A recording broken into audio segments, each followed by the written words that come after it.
السلام علیکم زم بختیار جان حسرت او تاسو ګورئ په پښتو فاین ټي وي باندې د نن ورځې تر دې دمه خبرونه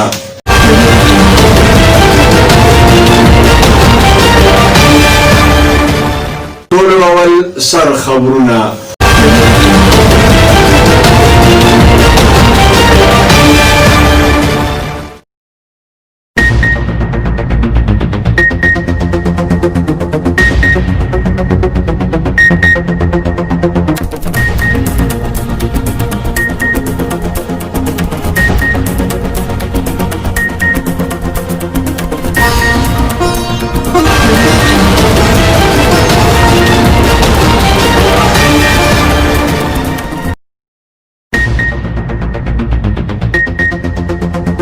د طب د ماهرینو مطابق د کرونا وایرس راتلونکی متوقع لهر خطرناک کېدی شي.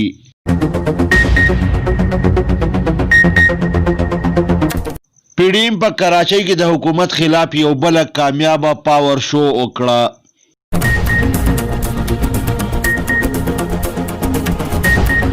د خیبر پختونخوا وزیر اعلی محمود خان هم د اپوزیشن خلاف وینا شروع کړه.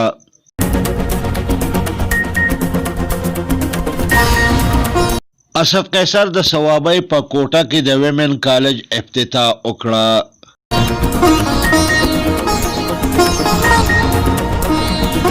مریم نواز وی که حکومت کی جرأت نو ما دې گرفتار کی.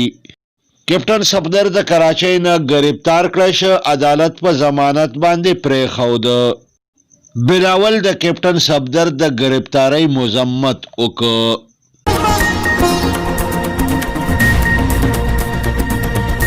د جماعت اسلامي مرکزی امیر سینیټر سراج الحق د منهاج القرآن د 40م یومي تاسیس په تقریب کې شرکت وکړ. د کوم اشتهاري د سر قیمت چې 10 لک روپۍ مقرر شوی و هغه گرفتار کړی شو.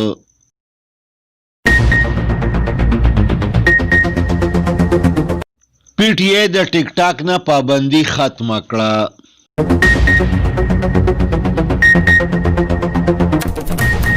د اوږد بندش نه پس مسجد نبوي کولاو کړی شو.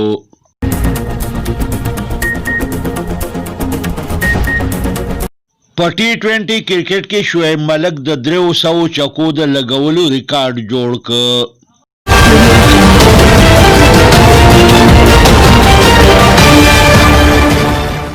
اوس د دې خبرونو تفصیل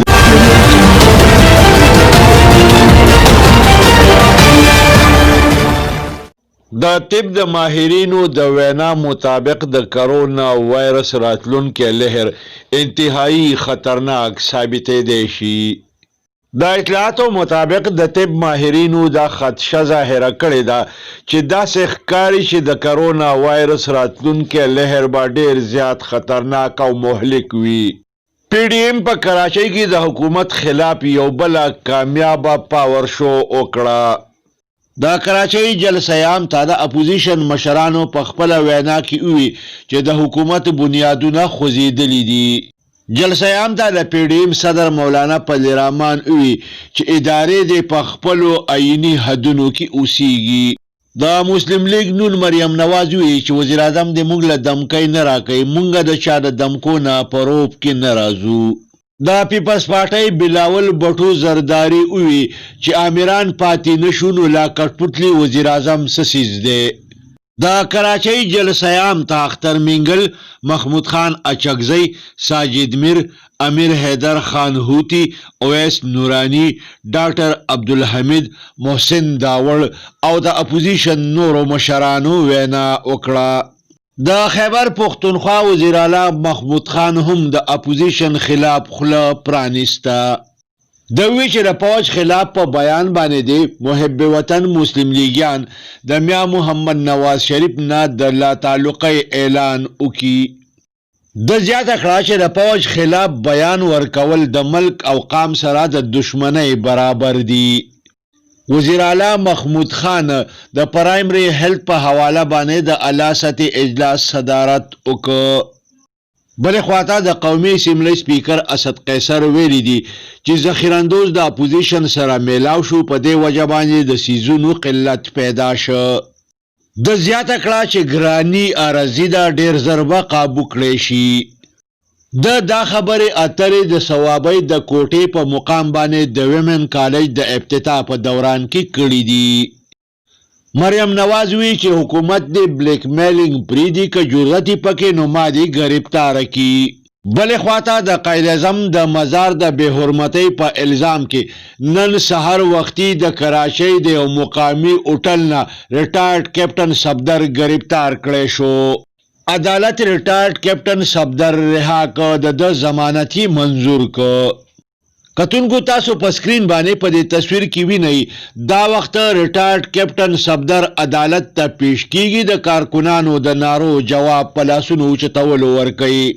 د پیپلز پارټۍ مرکزی چیرمن بلاول بټو زرداری د مریم نواز سره رابطه وکړه. د ریټایرډ کیپټن صفدر په گرفتاری د افسوس اظهار وکړ، د گرفتاری مذمت وکړ او د مریم نواز سره د همدردۍ اظهار وکړ. دا پروفیسر طاهر القادری د منهاج القرآن څلوېښتم یومي تاسیس مناو کړی شو. دا یومي تاسیس په تقریب کې د نورو نه علاوه د جماعت اسلامي مرکزی امیر سراج الحق هم شرکت وکړ. تقریب ته د وینا په وخت د جماعت اسلامي مرکزی امیر سینیټر سراج الحق وی چې مونږ به د ډاکټر طاهر القادری سره په یو ځای باندې پاکستان نه اسلامي فلاحي مملکت جوړو. تقریب ته د وینا په وخت پروفیسر ډاکټر طاهر القادری وی چې منهاج القرآن د اسلام سره د دهشتګردۍ د کوششونو تړل ناکام کړل. د کم اشتهاري د سر قیمت چې 10 لکه روپۍ مقرر کړی شوی و هغه گرفتار کړی شو. صدق نومي اشتهاري د 13 کالو نه پولیسو ته په سنگینو مقدماتو کې مطلوب و. مسجد نبوي د 2 میاشتو بندیدو نه پس په اولنی ځل باندې کولاو کړی شو. مسجد نبوي د کرونا وایرس د لاک ډاون په سلسله کې بند کړی شوی و. د اطلاعاتو مطابق نیب د اپوزیشن لیډر شهباز شریف خلاف د تحقیقاتو یو بل فایل هم بند کړ او دغه فایل متعلقه محکمې ته د واپس کولو فیصله وکړه. په اسلام آباد کې د خپلو مطالباتو په حق کې د لیډي هیلث ورکر د درنې 6 ورځې مکمل شوې. د راغلو اطلاعاتو مطابق پی ټی ای د ټیک ټاک نه یو ځل بیا د پابندۍ ختمولو اعلان وکړ. 13 ورځې پی ټی ای په ټیک ټاک باندې پابندي لګولې وه. په افغانستان کې په پولیس هیډ کوارټر باندې کار بم دماکه شوې ده. په دماکه کې د 12 کسانو د مرګ او د 100 کسانو د زخمی کېدو خبرونه راغلي دي. د قومي کرکټ ټیم لوبغاړي شعیب ملک په T20 میچونو کې د 300 چکو لګولو ریکارډ جوړ کړی دی او دغه رنګ په T20 کرکټ میچونو کې 300 چکې لګونکې د پاکستان اولنې لوبغاړی ګرځېدلی دی. دې سره د نن ورځې خبرونه پای ته رسي. ښاد او آباد اوسئ. د لوی الله په امان.